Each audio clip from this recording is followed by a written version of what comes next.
এটা আমি রেকর্ড করে রাখছি, এভাবে তুমি একদিন রান্না করবে, বুঝেছো? পনির এটা 5 বছর ধরে শুনে যাচ্ছি।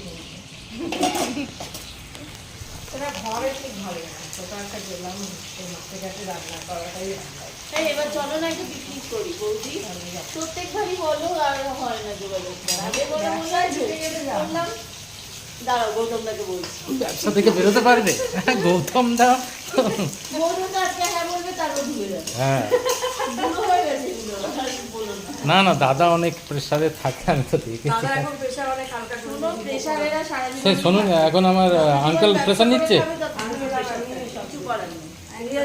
প্রেশার থাকবে, আচ্ছা। ওটা একদিকে হ্যাঁ। আর এটা একদিকে।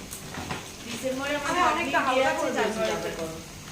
দাদা এত বছর খেটেছে, দাদা কেন ছেলেকেও বলেছি বাবাকে এখন একটু হালকা করে দাও। কাছাকাছি চলো, খুব দূরে গিয়ে কাজ নেই।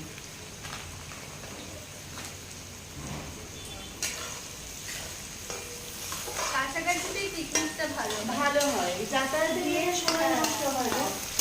ঘুরতে যেতে হলে দূরে গেলে ঠিক আছে।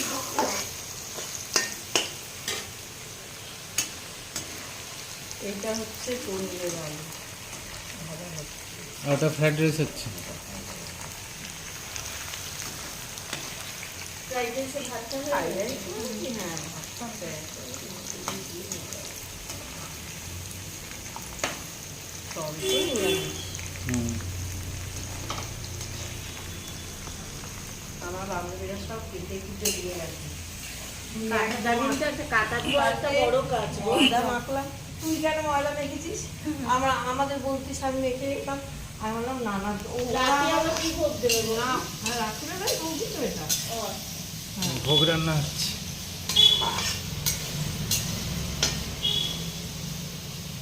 রাত্রেই হোক এটা।